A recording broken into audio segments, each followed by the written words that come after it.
Welcome back to Commentary. I am Ari, and as you can see, we're starting off a little different today. This is the Kickstarter for the game Touchstarved.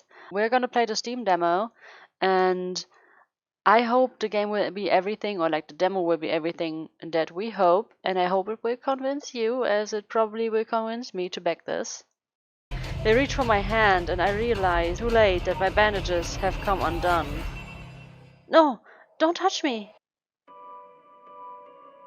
Oh shit. Ah, a cooperative patient. Thank you. It is a pleasure to meet you, Arena. Oh, he smiled. We only met one person yet and it's already half an hour. This might be a long journey. If you require my assistance, you may return whenever you wish. Though he's smiling, there's a note of finality in his voice. Resigned to my dismissal, I slip out the back door. I find myself standing in a narrow and rather gloomy alley. I pull the new cloak up over my nose, stepping over the contents of chamber pots that have been emptied into the street. Oh, nice. That's such a pleasant view and smell. Something weighs heavily inside of one of the cloak's pockets. My coin purse. Everything is still inside. Every last coin I'd scrapped together for the journey to Iridia. It doesn't even look like it was opened. There were so few coins to begin with, they probably weren't worth stealing.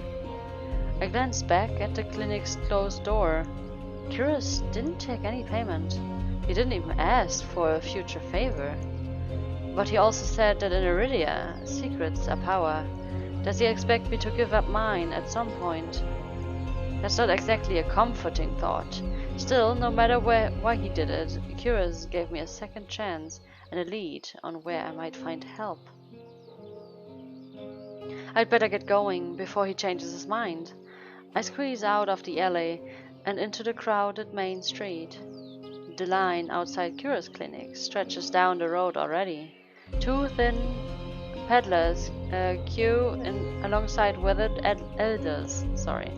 Too thin. Okay. If any place is in desperate need of a free clinic, it's this one. The cobblestones are treacherously rough under my feet, deep grooves worn between them by regular flooding and decades of hard use. I knew Iridia was a river city, but I didn't expect it to look so eroded. The buildings are tired and dilapidated, all crammed together in narrow streets. A child darts by, clutching something greasy wrapped in paper. The smell of fried food drifts over to me. My stomach gives a faint gurgle. This morning's catch, fried up, hot and fresh, not too many eyeballs today. That sounds disgusting, but I'm starving, so I duck my head under the stall's grubby awning. A large fish leers up at me, its three bulging eyes still visible through the thick layer of crispy batter. The vendor gives me a gap-toothed grin. What's the cheapest you've got? The vendor points at a metal basket that looks like long strips of savory fried dough. Fresh long, lads. 3 copper apiece. Don't burn your mouth. I take the coins out, counting them gingerly. At this rate, I might not even be able to afford dinner. Reluctantly, I drop the payment on the counter and take my meal. 2 streets later, I pass under a wrought iron archway with dangling garlands of red and pink lilies. The buildings in this quarter are dizzying, riot of color, painted walls and tinted glass everywhere I look. Sheer red and pink curtains flutter in open doorways. Musical voices call out invitingly. Alright. Incense mingles with the pungent scent of flowers, barley covering the salt and musk of warm bodies. Barley. Sorry. Barley. What? I guess I'm thinking about food now. This must be Iridia's entertainment district. I'm polishing off my food and dusting the crumbs from my hands when I spot a poster. It features the silhouette of a smiling man wearing a single dagger-like earring and the word Bloodhounds printed above his head. A motto, as above, so below, circles the artwork. If Leander is the leader of the Bloodhounds, then the face printed on the poster is likely his. I followed a line of identical posters around the corner and nearly hit my head on a precariously dangling wooden sign. Looking up, faded orange letters read, "The Wet Wig." The facade of the building looks like it's seen better days, but I hear faint music and laughter coming from inside. Okay. The inside of the bar is a far cry from the abandoned exterior. It's not even midday, yet most of the tables and booths are occupied by a loose assembly of people in matching green cloaks. I'm no stranger to bars. Sometimes I would take my books to the local tavern for a change of scenery, but I much prefer quieter places. A cursory glance doesn't turn up anyone with a dagger-shaped earring. I'm about to head towards the counter when a chant rises from the center of the room. Show! Show! Show! Okay. The remaining green cloaks abandon the bar and their booths to rush towards the center of the room in a sudden torrent. There's no time to move out of the way. I'm caught and swept along with the ale-stenched current. Hey! Rhythmic chanting drowns out my voice. I thrash, throwing out my elbows as the press of bodies grows heavier. My hip knocks into a table. I grip it, holding on tight to it to steady myself, but the crowd has stilled, the chanting stopped. Okay, what happened? A pair of gilded boots stride across the tabletop. Okay. Seriously, you dogs, again. Scattered laughter and cheers rise from the audience. I drag my eyes upwards. There he is. A well-dressed man stands on the table in front of me, his broad shoulders framed by thick lapels of a trench coat. And this really is the last time, alright. This time when he speaks, the audience falls silent, as though bewitched by his magnetic presence or rich, low voice.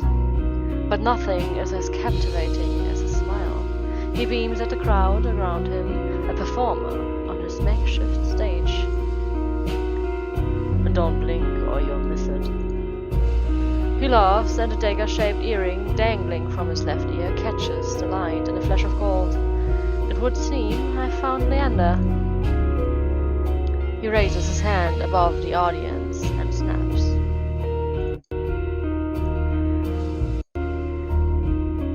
Flash of pale green light, real magic, no ordinary stage trick, blinds me. As the brilliance ebbs, my gaze refocuses on the mage towering above me. He flicks his wrist, and the magic spiraling around him coalesces. A delicate flower stem sprouts from between his pinched fingers. One by one, glowing lily petals spring forth. With a flourish, the mage presents the conjured flowers. The audience bursts into clapping and cheers. My mouth hangs open, and not just on account of the impressive performance. There was no incantation, no spell circle. I've never seen something so beautiful and intricate conjured so effortlessly.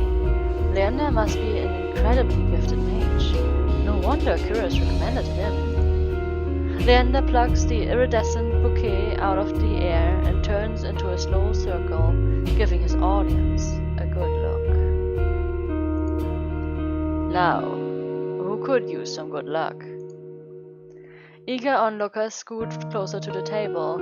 Some reach for the lilies while others whistle and call Leander's name. But his cool green eyes slide right over them, locking on me instead. How about you? My chest tightens. Every person gathered turns to stare at me. I mean, I could use good luck, but I don't know, man. I don't want to have the attention. He's just coming on to me, right? My voice comes out weaker than I'd like. Someone else might appreciate them more. Leander's smile widens as though he didn't hear me at all. You seem like you could use something to brighten up your day.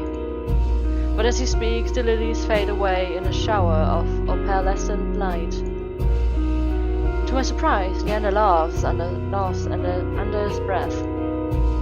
That's the problem with flowers. They don't last long, but they leave an impression, right? He grins at me, and I find myself smiling back. Leander steps off the table, dropping among the excited crowd with an audible clink. Alright, bloodhounds, get back to your drinks. The show's over. The green cloaks disperse at his command, returning to their tables and booths. Before I can make my way towards Leander, his eyes find me.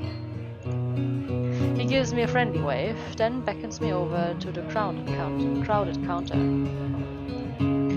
I manage to squeeze beside him, but there's so little room that his broad shoulder presses against mine. I tense, but he doesn't seem to mind it at all. Is this your first time in Iridia?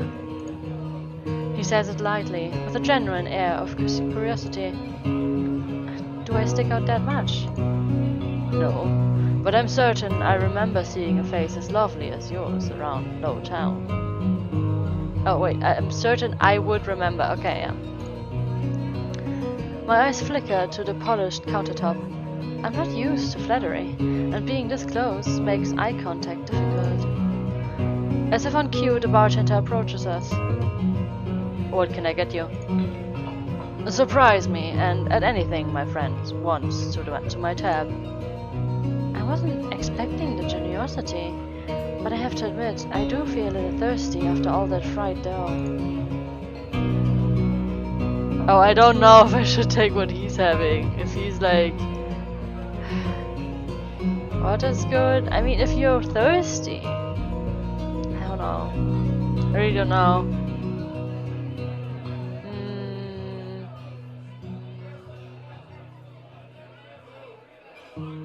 Should we risk it and just have what he has? No, that's dangerous. What did he say? Okay, you're gonna surprise me. Anything my friends want. Wait, surprise me. He doesn't even say what he gets. I have what he's having. I don't know. I'm gonna be risky today. I have what he's having. While the bartender leaves to fix our drinks, Leander leans his elbow on the counter. I'm close enough to notice the purple shadows under his lower lids. His eyes wander over me in return, but when they lock on my bandaged hands, a sour taste rises in my throat. Here comes the questions. So, what brings you to the wick? Curious sent me? He pushes his black hair from his forehead. He does not look happy. But it immediately falls right back into place. So, it's about work. The bartender returns with a pair of glasses filled with what I can only assume is beer. I raise my glass and give it an experimental sniff.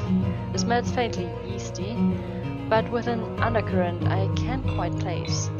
A quick sip confirms my worst suspicions. It's awful, somehow brinery and sour in a way that reminds me of pickles. But anyhow, any thought of complaining dies the moment I look up and see Leander taking a deep swing from his glass. He lets out a satisfied breath. How can I be of assistance? I need to get to the Senobium. As soon as the word Senobium leaves my mouth, the entire bar falls silent. Oh Bloodhounds twist around in their seats to gawk openly. Finally, an explicitly drunk one speaks up.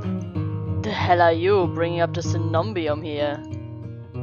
Throw him out! This is Bloodhound territory. The vitriol catches me off guard from the angry looks thrown my way. It's clear I've broken some unspoken rule by mentioning the Senobium. When I glance at Leander, he's drinking, as though he hasn't noticed the uproar. Only when he catches me looking does he lower his glass. For the love of... He drags a hand down his face.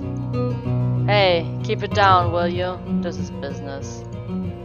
I tense, expecting an argument, but the outspoken bloodhounds silently return to their drinks.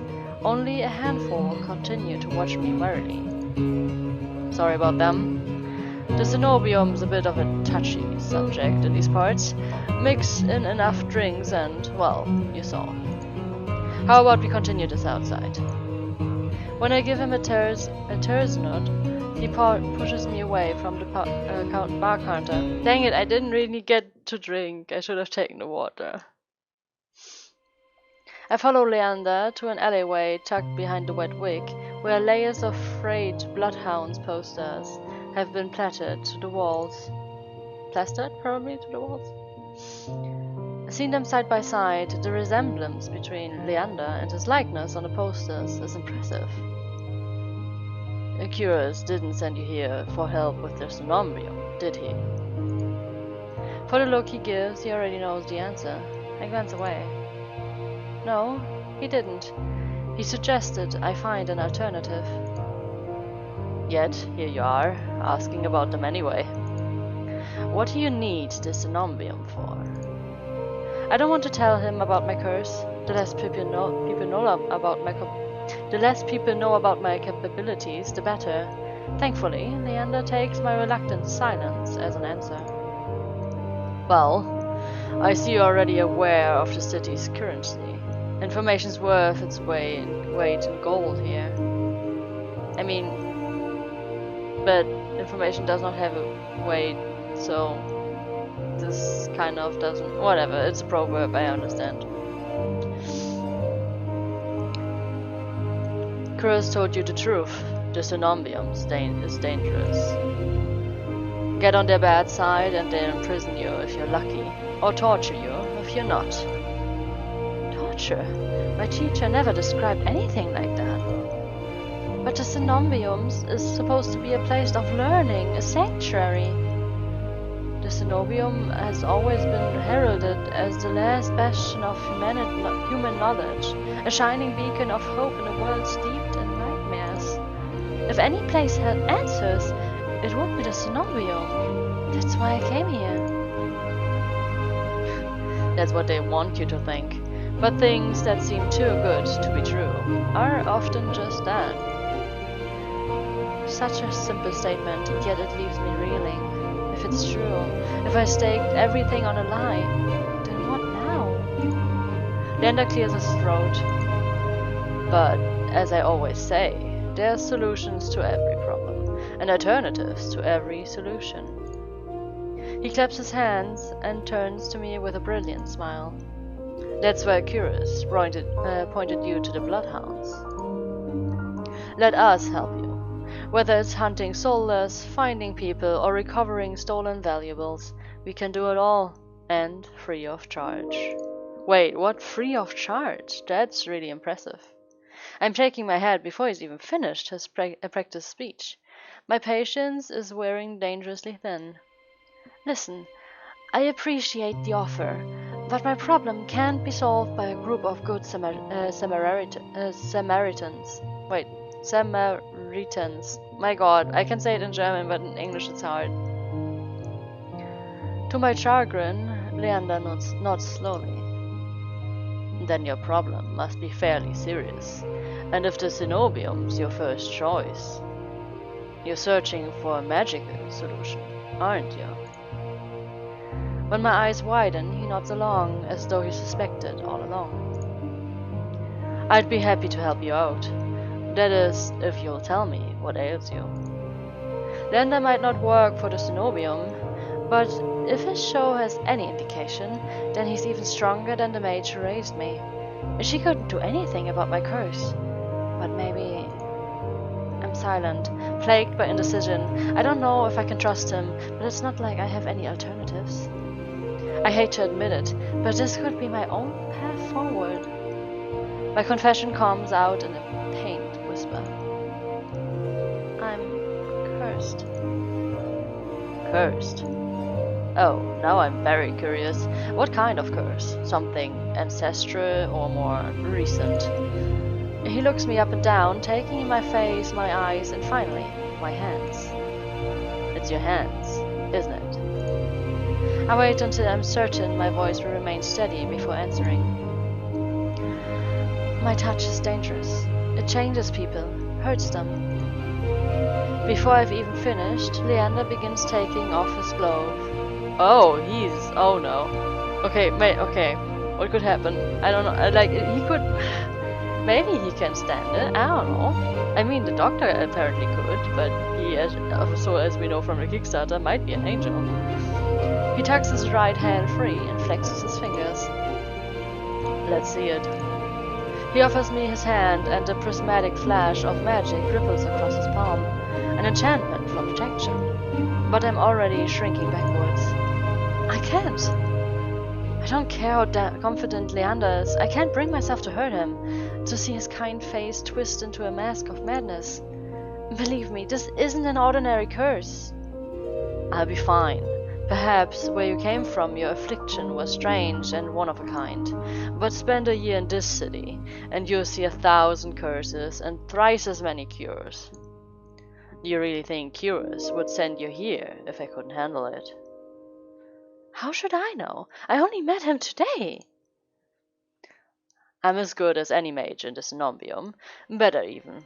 If they can help, so can I. I don't know. You don't know what you're asking me.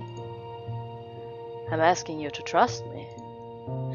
I look from Leander's outstretched hand to his confident smile. Then, with a short breath, I begin unwinding the bandages from my hand. Fine. But if you lose control, don't say I didn't warn you. You can tie me up first, if that makes you feel better. Wait, he blushed. What? With each joint I expose, I grow more and more certain that this is a terrible idea. Ready when you are. If he's bothered by the way my hands look, he doesn't show it. My fingers hover shakily over his palm. 3, 2, 1. I'm gonna do it. I tap his palm once, as quickly as possible. It's barely more than a brush, but that's all it ever takes. When I look at his face, expecting to see the worst, Leander only grins. See? It can't be. This time, when I reach out to touch Leander's palm, he catches my wrist before I can pull away. I told you, there's really nothing to worry about. He blushes again. He looks really cute when he blushes, man. He trades off when my thumb brushes the soft skin of his inner wrist. I search Leander's face for traces of madness, but his eyes remain a clear, soft green. Color rises in his cheeks, but he remains still, except for the subtle bobbing of his throat. Okay, so he's flustered by my touching. Interesting. Even though he seems like such a butterfly, right? Social butterfly. Neither of us speak as I trace the contours of Leander's palm, lost in an awareness I wasn't prepared for. I've been with other people, kissed them, been embraced by them, and more, but not like this. My fingers, long deprived by years of bandaging, pick up every detail. The grooves of his palm, the smooth shell of his nails, the pearls of his heart. For as long as I've liked, I've never been able to hold someone's hand. Not without dire consequences. I never realized that I was missing until this moment, what I was missing. While Leander's pulse is steady, mine is hammering as fear gives way to excitement. I mean, this is the first time that I could touch somebody with my hands in my life. I'm not gonna stop if he lets me. My hand glides over Leander's wrist and up his forearm, where smooth skin abruptly gives way to the raised scar by the edge of his sleeve. It matches the one that runs from his collar to cheekbone. Could it be the same wound? I glance at Leander's face, and his lips part as he considers his words before speaking. Am I the first person you've ever been able to touch like this? My hand goes still on his arm. So far. I admit your touch does make it somewhat difficult to stay level-headed, but not due to your power. He takes my hand. His soft green eyes flick to mine before he turns in to expect the golden fissures crisscrossing my knuckles. Look, we match. He points at a golden pin on his collar coat. Wait, what? He points at a golden pin on his coat collar, and I give him a small smile. This one? Really? That's the first thing you thought of? Interesting. I draw my hand back and take a steady breath. My head feels as though it's stuffed with cotton. Stuffed? Stuffed? Is stuffed even a word? Habit alone guides me through the motions of rewrapping my hand, although my fingers tremble too much for the bandages to lie flat. I can't believe that worked. May I ask your name? I'm Irina. You were right to hide this from me, Irina. That curse of yours, it's unlike anything I've ever dealt with. I can tell you're discreet, but you best not go showing that off to anyone else. I didn't plan on it.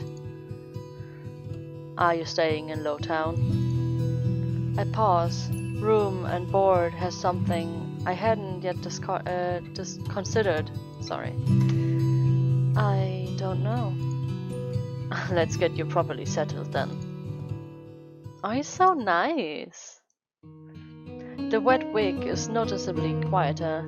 Without their leader, most of the bloodhounds have dispersed, or, in a few cases, fallen asleep beside their drinks. Got any rooms left, or did my lot grab them all to sleep it off? The bartender, who I now realize doubles as the innkeeper, slides a key onto the counter. You know, I always keep the corner room open for your escapades. Leander's. Aww, you're a player.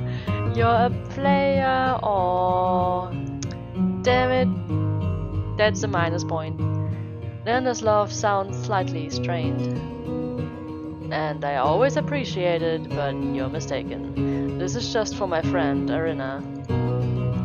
Sure. Stay as long as you like. You two have fun. Escapades, huh?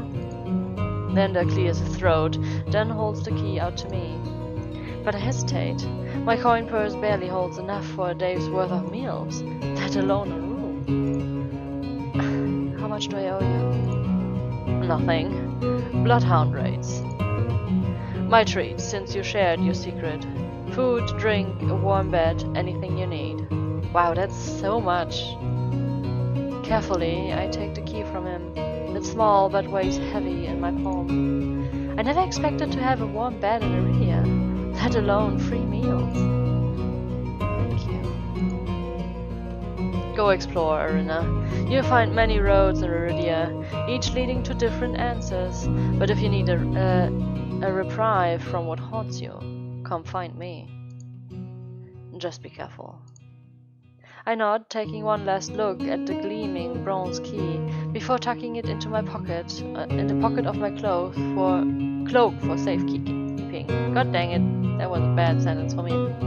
Leander gives me one last friendly wave before I depart. Oh, so now we have a room and food?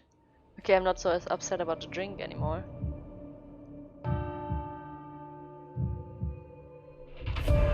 Thank you for watching this far. As I expected, this demo is a few hours long, so I'll have to cut things short here. I hope this convinced you to back the Kickstarter. The campaign is open until the 20th of May. Regardless if it did or didn't yet, I'll keep these episodes coming until we finish this demo. So if you want to see more, keep your eyes peeled and maybe ring that bell. Until the next episode,